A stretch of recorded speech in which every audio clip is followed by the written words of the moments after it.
Inilah Buletin Dakwah Kafah edisi 363, 1 Rabiul Akhir 1446 Hijriah atau 4 Oktober 2024 Masehi, dengan judul Hanya Sistem Pendidikan Islam yang mampu melahirkan generasi emas. Tindakan kriminal yang dilakukan remaja atau pelajar hingga anak berusia di bawah umur terus meningkat dan mengkhawatirkan akhir-akhir ini. Tak sedikit remaja atau pelajar yang terlibat dalam pembunuhan, penganiayaan, pencurian, pembegalan, pemerkosaan, geng motor, dan tawuran. Baru-baru ini misalnya, kasus pemerkosaan dan pembunuhan siswi SMP di Palembang melibatkan 4 tersangka yang semuanya merupakan remaja di bawah 18 tahun.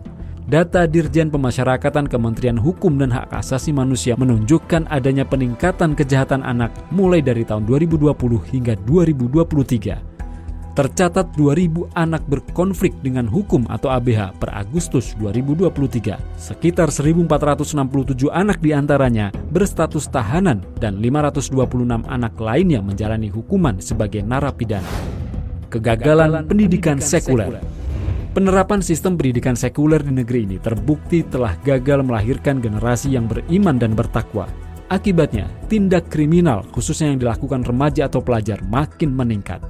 Melalui penerapan sistem pendidikan sekuler, pemerintah terbukti telah gagal menjalankan misi pencerdasan bangsa, apalagi misi mewujudkan generasi yang beradab. Pemerintah juga telah gagal melindungi remaja dan anak-anak dari berbagai ancaman tindak kriminal. Sekulerisme adalah keyakinan dasar atau akidah yang memisahkan negara dan agama. Di negeri yang mayoritas muslim ini, agama Islam hanya sebatas urusan ritual atau ibadah atau penyembahan kepada Tuhan. Syariah, terutama syariah Islam, tidak digunakan untuk mengatur tata kehidupan yang lebih luas, termasuk aspek pendidikan. Dalam sistem pendidikan sekuler, fungsi agama diabaikan. Akibatnya, pelajar terjauhkan dari fitrahnya. Sistem pendidikan sekuler juga menjadikan naluri pelajar tak bisa dikendalikan saat lingkungan eksternal memberikan stimulus negatif. Sebab utamanya adalah karena tidak tertanam keimanan dan ketakwaan pada diri pelajar. Padahal pada awalnya, manusia dilahirkan membawa fitrah. Demikian sebagaimana sabda Rasulullah SAW, setiap anak dilahirkan dalam keadaan fitrah. Kedua orang tuanya lah yang menjadikan dirinya Yahudi, Nasrani, atau Majusi. Hadis riwayat Al-Bukhari dan Muslim.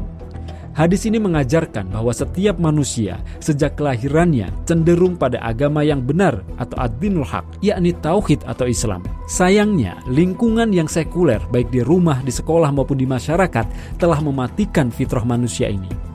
Padahal Allah SWT telah berfirman dalam Quran Surat Ar-Rum ayat 30 yang artinya, hadapkanlah wajahmu dengan lurus kepada agama Allah. Tetaplah atas fitrah Allah yang telah menciptakan manusia menurut fitrah itu. Tidak ada perubahan pada fitrah Allah. Itulah agama yang lurus. Namun kebanyakan manusia tidak mengetahui. Dengan demikian, pada dasarnya fitrah anak adalah Islam. Jika sistem pendidikan yang membesarkan dirinya justru sekuler atau menjauhkan anak dari Islam, maka akan lahirlah generasi amoral yang mengabaikan perintah dan larangan Allah SWT. Sosok generasi yang kehilangan fitrah dan amoral semacam ini akan terus ada jika pemerintah tidak segera menyadari bahaya dari sistem pendidikan sekuler ini. Saat ini lingkungan sosial tempat anak-anak bergaul juga tidak mencerminkan kehidupan yang islami. Lingkungan masyarakat yang di dalamnya marak perjudian, prostitusi, pornografi, porno aksi, peredaran minuman keras, pergaulan bebas, dan sederet fakta lain akan sangat mempengaruhi secara negatif perilaku remaja dan pelajar. Sistem pendidikan sekuler yang menihilkan peran agama tercermin pada visi, misi, kurikulum, program, metodologi pengajaran hingga indikator output dan outcome sekolah. Keseluruhan komponen itu dikaitkan dengan orientasi kehidupan duniawi semata, sama sekali mengabaikan tujuan kehidupan ukhrawi. Dengan kata lain, sistem pendidikan sekuler mengabaikan sama sekali nilai-nilai keimanan dan ketakwaan. Dominasi sistem pendidikan sekuler di tengah-tengah kaum muslim di negeri ini jelas merupakan malapetaka. Malapetaka yang menonjol adalah lahirnya generasi-generasi sekuleristik yang jauh dari ajaran agama. Karena jauh dari agama, maka sangat rentan menjadi generasi amoral bahkan kriminal. Akibatnya, di kalangan remaja atau pelajar akhir-akhir ini marak kasus pornografi, seks bebas, narkoba, tawuran, dan aneka kejahatan lainnya. Sistem pendidikan Islam sebagai solusi. Sistem pendidikan Islam memiliki karakteristik yang didasarkan pada prinsip-prinsip ajaran Islam. Tujuan utamanya adalah membentuk kepribadian Islam pada peserta didik. Kepribadian Islam atau as-syakhsiyah Islamiyah atau as-syakhsiyah Islam atau saksiyah Islamiyah sebagai hasil dari pendidikan Islam memiliki dua karakter utama, yakni pola pikir Islami atau akliyah Islamiyah atau al-akliyah al-Islamiyah dan pola sikap Islami atau an-nafsiyah al-Islamiyah. Sistem pendidikan Islam dimulai oleh Rasulullah SAW. Beliau mengajarkan hukum-hukum Islam kepada kaum muslim, baik anak-anak, remaja, dewasa maupun orang tua. Tidak dibedakan antara laki-laki dan perempuan. Islam mendidik setiap generasi dan angkatan. Rasulullah SAW dan para sahabat mengislamkan hampir semua kalangan. Mereka mengajarkan Al-Quran dan As-Sunnah kepada segenap lapisan masyarakat. Dengan itu lahirlah generasi ulul albab yang cerdas dan solih. Meski demikian, Islam tetap memperhatikan ilmu pengetahuan umum atau sains. Rasulullah SAW misalnya pernah mengizinkan dua orang sahabat beliau pergi ke Yaman untuk mempelajari teknik membuat senjata yang bernama dabbabah. Rasulullah SAW juga mendorong kaum muslim untuk mengembangkan teknik pembuatan busur panah dan tombak. Beliau pun menganjurkan para wanita saat itu untuk mempelajari ilmu tenun, menulis dan merawat orang-orang sakit atau pengobatan. Beliau juga memerintahkan para orang tua agar mengajarkan kepada anak-anak mereka olahraga memanah, berenang dan menunggang kuda. Dari sistem pendidikan Islam yang dipelopori oleh Rasulullah SAW inilah kelak lahir generasi emas yang berkualitas, baik dari sisi intelektualitas maupun spiritualitas. Dalam pandangan Islam, pendidikan bukanlah sekedar media transfer ilmu pengetahuan. Pendidikan juga merupakan alat pembentuk kepribadian Islami, yakni membentuk pola pikir Islami dan pola sikap Islami pada peserta didik. Pola pikir Islami berkaitan dengan pemahaman peserta didik terhadap hukum-hukum Islam, wajib, sunnah, mubah, makruh, dan haram.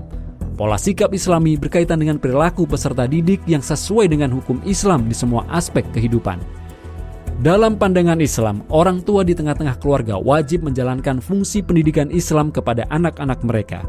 Pemerintah pun wajib menjalankan sistem pendidikan Islam yang melahirkan generasi berkepribadian Islami. Pemerintah juga wajib menerapkan sistem sanksi yang adil dan tegas sesuai dengan hukum dan ketetapan Allah SWT. Di sisi lain, masyarakat pun wajib menegakkan amar ma'ruf nahi mungkar. Sinergitas antara keluarga, guru, dan masyarakat yang ditopang oleh negara dalam melaksanakan sistem pendidikan Islam terbukti pernah melahirkan generasi emas sepanjang sejarah peradaban dunia. Kondisi ini berlangsung sejak penerapan sistem pendidikan Islam yang dimulai pada masa kepemimpinan Rasulullah SAW sebagai kepala negara Islam di Madinah, lalu dilanjutkan hingga pada masa kepemimpinan Khulafaur Rasyidin dan para khalifah setelah mereka sepanjang era kekhilafan Islam selama berabad-abad. Sistem pendidikan Islam di dalam negara khilafah mengintegrasikan ilmu agama seperti akidah, fikih, tasyawuf atau akhlak dan lain-lain dengan ilmu duniawi seperti sains, matematika, dan teknologi.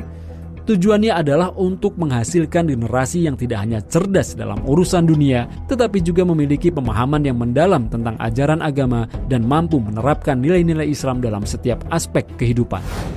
Lahirnya generasi emas sepanjang sejarah peradaban Islam dalam institusi khilafah pada masa lalu semestinya menjadi petunjuk dan pelajaran yang berharga bagi umat Islam di negeri ini, khususnya pemerintah. Petunjuk bahwa hanya Islamlah sebagai sistem kehidupan yang benar atau lurus yang akan melahirkan aneka kebaikan bagi bangsa dan negara ini. Dalam Quran Surat Al-An'am ayat 153, Allah SWT berfirman, yang artinya, inilah jalanku yang lurus, yakni Islam. Karena itu ikutilah jalan itu dan janganlah kalian mengikuti jalan-jalan lain yang bisa mengakibatkan kalian tercerai-berai dari jalannya. Yang demikian Allah perintahkan kepada kalian agar kalian bertakwa. Dari petunjuk dan pelajaran ini akan lahir sebuah kesadaran ideologis pada bangsa ini untuk berjuang bersama menegakkan syariat Islam secara kafah dalam semua aspek kehidupan termasuk pendidikan. Yakinlah, hanya sistem Islam, termasuk di dalamnya sistem pendidikan Islam, yang akan melahirkan generasi emas. Itulah generasi yang beriman, bertakwa, cerdas, dan berprestasi.